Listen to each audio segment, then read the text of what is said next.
নমস্কার, আমি মিহির। ক্লিয়ার কথা ইউটিউব চ্যানেলে সবাইকে স্বাগত। আজকের বিষয় নেটিভু ফাঙ্গিসাইড। নেটিভু বায়ার কোম্পানির একটি ফাঙ্গিসাইড। আমাদের ফসলে যখন ফাঙ্গাসের অ্যাটাক হয়, অনেক সময় আমরা দিশেহারা হয়ে নেটিভু স্প্রে করি ও তার রেজাল্টও খুব ভালো পাওয়া যায়।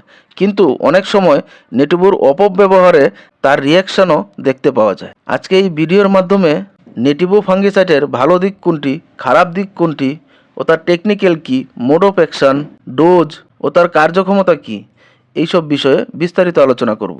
এই ফাঙ্গিসাইডের গোপন তথ্যটি আপনাদের সামনে তুলে ধরব, যে তথ্য এর আগে কোনো ভিডিওতে আপনারা দেখতে পাননি। তাই ভিডিওটি সম্পূর্ণ দেখবেন, অজানা তথ্যটি জানতে পারবেন।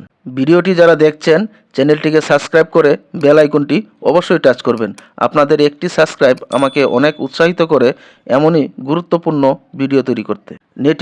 নেটিভু বায়ার কোম্পানির একটি broad spectrum systemic fungicide. Broad spectrum মানে একের অধিক বা বহু ফাঙ্গাসের উপর কার্যকরী। সিস্টেমিক মানে এটি গাছে স্প্রে করার পর সহজেই পাতার নিচে পৌঁছে যায় ও গাছের ভেতরে প্রবেশ করে গাছের ভেতর ও বাইরে দুটোকেই ফাঙ্গাসের হাত থেকে রক্ষা করে।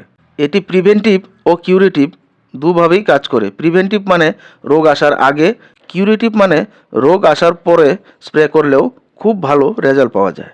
এর টেকনিক্যাল টেবুকোনাজল 50% WG মানে দানাদার ফর্মে পাওয়া যায়। টেবুকোনাজল ট্রাইজল গ্রুপের একটি ফাঙ্গিসাইড ও তার সঙ্গে আছে ট্রাইফ্লক্সট্রবিন 25% WG, যেটি স্ট্রবিলিন গ্রুপের একটি ফাঙ্গিসাইড। এই দুটি কম্বিনেশনে ওষুধটি দারুণ কাজ করে। এবার বিশেষ গুরুত্বপূর্ণ বিষয়, সবাই মন দিয়ে শুনুন। নেটিভু আমরা কখন স্প্রে করব এবং কখন স্প্রে করব না, কোন রোগে কার্যকরী। নেটিভু যে কোনো ফাঙ্গাসকে নষ্ট করতে সক্ষম, যেমন early blight, late blight, powdery mildew, পাতায় তিলে পড়া বা কালো দাগ, বা গাছের পাতা হলুদ হয়ে যাওয়া, যে কোনো ফসলের ফল পচা, বিশেষ করে টমেটো, কপি, বেগুন, এমন বিভিন্ন রোগে কার্যকরী। সে লতানো গাছ হোক বা যে কোনো ফসলে ব্যবহার করা যেতে পারে। তবে যে ফসল যতটুকু বৃদ্ধি হওয়া উচিত, পূর্ণ বৃদ্ধির পর স্প্রে করা উচিত, কারণ নেটিভু স্প্রে করার পর গাছের বৃদ্ধি থেমে যায়, তাই ছোট গাছে স্প্রে করা উচিত না। যদি ছোট অবস্থায় রোগগ্রস্ত হয়, তবে বাজারে বিভিন্ন ধরনের ফাঙ্গিসাইড পাওয়া যায়, সেই ফাঙ্গিসাইড ব্যবহার করে রোগ সারাতে হবে। তবে অনেক সময় নিরুপায় হয়ে ফসল বাঁচাতে দিশেহারা হয়ে স্প্রে করতেই হয়। তবে গাছের পুরো বৃদ্ধির পর বা একটি ফসল যতটুকু হাইট হওয়া উচিত বা বড় হওয়া উচিত, তারপর নেটিভু নিশ্চিন্তে ব্যবহার করা যেতে পারে। এর ব্যবহারে গাছের পাতা পুরো সবুজ ও গাছকে শক্ত রাখে। এবার আসি গোপন তথ্যের বিষয়ে। এই নেটিভুর কিছু গোপন ট্রিক আছে যা খুব কার্যকরী ও ভীষণ লাভনীয়, যা আপনারা আজ পর্যন্ত কোনো ভিডিওতে দেখতে পাননি। গোপন ট্রিকটি কি, মন দিয়ে শুনুন। যে সমস্ত ফসল চাষ করার জন্য নার্সারিতে চারা তৈরি করতে হয়, সেই নার্সারিতে চারার বয়স যখন 20 থেকে 25 দিন বয়স হয়, তখন একবার নেটিভু স্প্রে করতে হবে। তার কারণ নেটিভু স্প্রে করার ফলে চারাগুলো গাঢ় সবুজ ও খুব শক্ত হবে।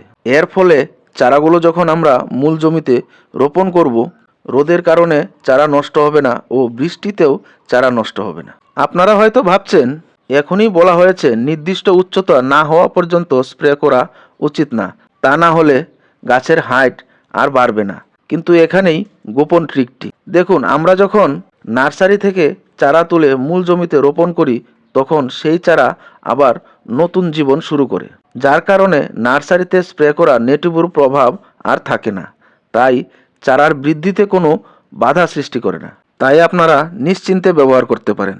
এর ফলে আপনার চারা যতই রৌদ্র হোক বা যতই বৃষ্টি হোক, চারা সহজে নষ্ট হবে না। তারপর আরেকটি স্প্রে করতে হবে। সেই স্প্রে করার পর ফসলের লাভের হার বাড়িয়ে দেবে। সে কি করে, শুনুন। ফসল যখন বাজারে বিক্রির সময় হবে বা হারভেস্টিংয়ের সময় হবে, সেই ফসল তোলার 7 থেকে 10 দিন আগে নেটিভু ফাঙ্গিসাইড দিয়ে একটি স্প্রে করতে হবে। এই স্প্রেটি করলে গাছের পাতা থাকবে গাঢ় সবুজ ও কোনো ফাঙ্গাস গাছকে অ্যাটাক করতে পারবে না। সেই সঙ্গে ফলের রং হবে খুব সুন্দর, বাজারে চোখে লাগার মতন। তাই আপনার ফসল বিক্রি হবে সবার আগে ও অন্যদের থেকে দাম বেশি পাওয়া যাবে। তাই মনে রাখবেন, নার্সারিতে ও ফসল বিক্রির আগে এই দুটিবার নেটিভু অবশ্যই স্প্রে করবেন।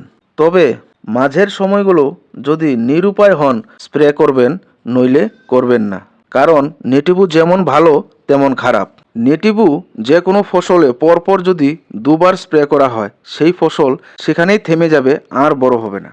তাই নেটিভু স্প্রে করার আগে বিষয়টি মাথায় রাখবেন।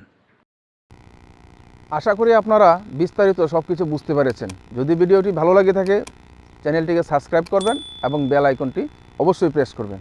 আজকের জন্য এ পর্যন্তই। নমস্কার।